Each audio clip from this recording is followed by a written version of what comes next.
others Elijah, still others one of the prophets. And he asked them, "But who do you say that I am?" Peter said to him in reply, "You are the Messiah." Then Jesus warned them not to tell anyone about him.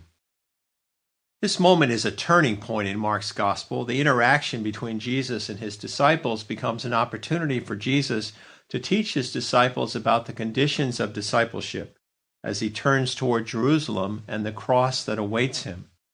The people to whom Jesus refers here seem to be people other than the disciples. These people have a variety of opinions about him. But you and I can listen to this reference about people and think of it in another way. We know well that we don't live our faith simply as individuals. We don't live it in isolation. We are part of a community. We're part of a tradition.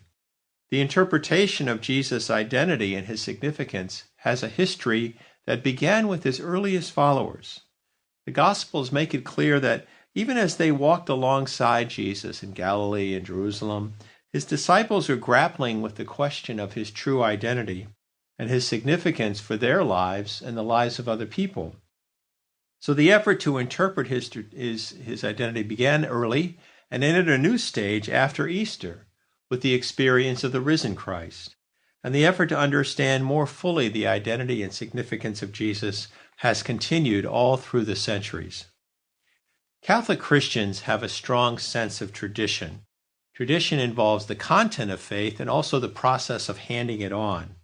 So it's really important for us to become more acquainted with what people have said about Jesus through the ages.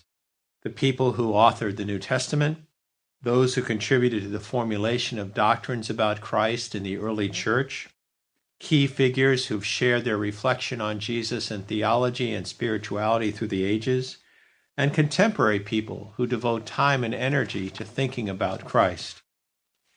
At the same time, like the disciples in that gospel passage, each of us is also addressed with that second question: who do you say that I am? We're aware that we have to articulate an answer to that question ourselves.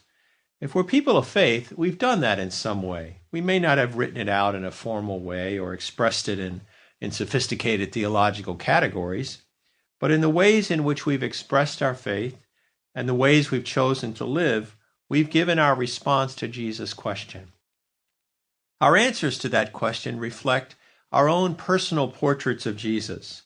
Brian McDermott, a Jesuit theologian who wrote a book called Word Become Flesh, offers some helpful comments about that personal portrait of Jesus. He points out that it's kind of a mixture, a sort of mosaic, made up of many different pieces, passages and scenes from the Gospels that are important to us, things said or written down about Christ by others, our own personal experiences in life in which we feel that we've encountered Christ in some way, our ideas about what it would be like to be an authentic human being and the Son of God. McDermott observes that our relationship with Christ is not reducible to that personal portrait. Our relationship to Christ is something much richer and deeper than just a mental image. Nor are we saved by virtue of that mental image. We're saved not by an image, but by a person. But that image does matter. In fact, it matters a great deal. It exerts a strong influence on the way we live our lives as disciples. Sometimes our personal portrait of Jesus needs a little touching up, a little refinement. It's important then that our response to this gospel question be both informed and personal.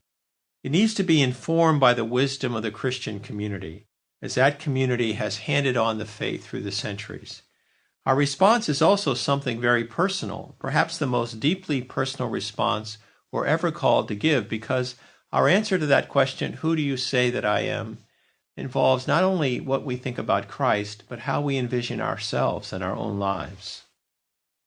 Let me give you a little preview of coming attractions for this course on Christology. I've decided to take a chronological approach, beginning with reflection on the Scriptures and moving forward to contemporary thought on Christ.